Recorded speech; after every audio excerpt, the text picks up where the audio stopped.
बारिश के मौसम में अक्सर कुछ चटपटा सा खाने का मन करता है। तो आज मैं बना रही हूँ मूंगफली के पकोड़े। आप इसे पकोड़े भी कह सकते हैं या फिर आप नमकीन भी कह सकते हैं। बेसिकली ये एक नमकीन ही होती है। इसे हम स्टोर करके महीनों तक एंजॉय कर सकते हैं। तो चलिए शुरू करते हैं इसे बनाना।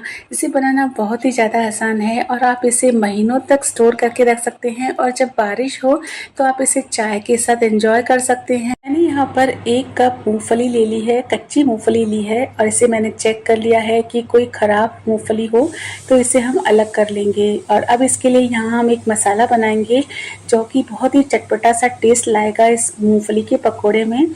तो मैंने यहाँ पर ले लिया है 1 चम्मच लाल मिर्च पाउडर, कश्मीरी लाल मिर्च पाउडर है ये, और 1 चम्मच काला नमक, 1 चम्मच आमचूर पाउडर और 1 चम्मच जीरा पाउडर।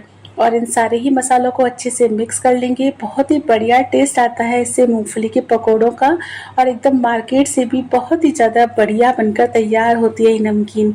तो यहाँ हमारा मसाला बिल्कुल तैयार हो गया है, तो इसे एक तरफ रख देते हैं और अब हम इसके लिए बेसन ले लेते हैं। तो यहाँ मैंने 1 कप मूंगफली ली है तो इसका आधा हम यहाँ पर बेसन लेंगे, मतलब आधा कप यहाँ मैंने बेसन लिया है। और इसमें हम डालेंगे कुछ मसाले। तो यहाँ हमने डाला है आधा चम्मच लाल मिर्च पाउडर और आधा ही चम्मच हल्दी पाउडर। साथ में डालेंगे नमक, टेस्ट के हिसाब से नमक डाल देंगे। आधा चम्मच यहाँ मैंने जीरा पाउडर डाला है और बिल्कुल थोड़ा सा पानी डालेंगे।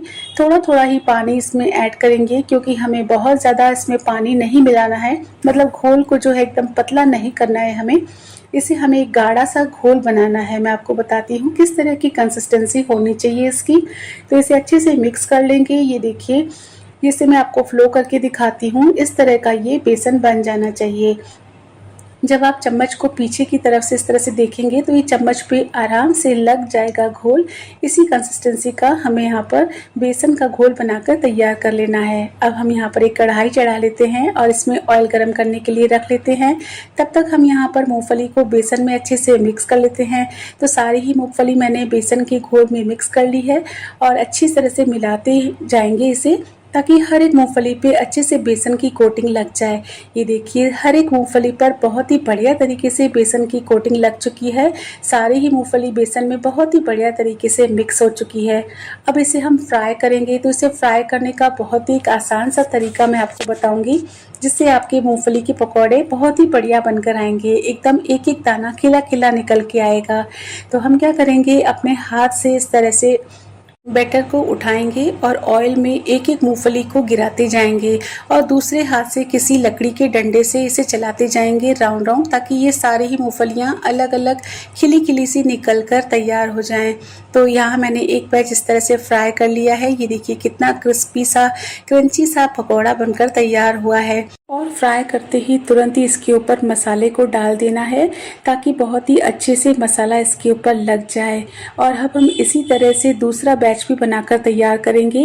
मैं आपको फिर से बताती हूँ। ये देखिए, मैंने मूंगफली को इस तरह से ऑयल के ऊपर छोड़ा है एक हाथ से और एक एक मूंगफली ऑयल में गिर रही है और दूसरे हाथ से लकड़ी के डंडे को चलाते जाएंगे। जब हम ऑयल में मूंगफली को छोड़ते हैं तो वो नीचे जाकर आपस में चिपक जाती है। तो इसी तरह से डंडे को अगर हम घुमाएंगे तो सारी मूंगफली अलग अलग खिलकर निकल कर आ जाएंगी और बहुत ही बढ़िया तरीके से फ्राई हो जाएंगी। तो यहाँ एक बैच फ्राई हो गया था तो मैंने उसमें मसाले को अच्छे से मिक्स कर लिया है और इसी तरह से मैंने बाकी के मूंगफली के पकौड़े भी बनाकर तैयार कर लिए हैं। बहुत ही क्रिस्पी से बनकर तैयार होते हैं और हमने इसमें कोई सोडा या फिर कोई चावल का आटा वगैरह इस्तेमाल नहीं किया है। सिर्फ बेसन से और मसालों से हमने इसे बनाया है और बहुत ही बढ़िया टेस्ट आता है इस तरह से बनाने से। अगर आप तीखा ज़्यादा खाते हैं तो आप अपने हिसाब से मसाले को कम ज़्यादा एडजस्ट कर सकते हैं। तो बहुत ही बढ़िया सा इस तरह से मूंगफली की नमकीन बनकर तैयार हो जाती है और इसे हम महीनों तक स्टोर करके रख सकते हैं। ये बिल्कुल भी ख़राब नहीं होती है। आप इसे आराम से एयर टाइट कंटेनर में बंद करके इसे महीनों तक एंजॉय कर सकते हैं। तो ये देखिए, हमारी सारे ही मूंगफली की नमकीन बनकर तैयार हो गई है और इसका एक एक दाना बिल्कुल खिला खिला सा अच्छे से फ्राई हुआ है। ये कितनी क्रिस्पी नमकीन बनकर तैयार हुई है, मैं आपको तोड़ के दिखाती हूँ। इसके दाने कितने क्रिस्पी और मज़ेदार से फ्राई हुए हैं। तो इस बारिश आप इस रेसिपी को ज़रूर से ट्राई कीजिएगा। इस तरह की नमकीन जब हम घर में बनाते हैं तो बहुत ही हाइजीन तरीके से बनाते हैं और बहुत ही अच्छे ऑयल में फ्राई करते हैं।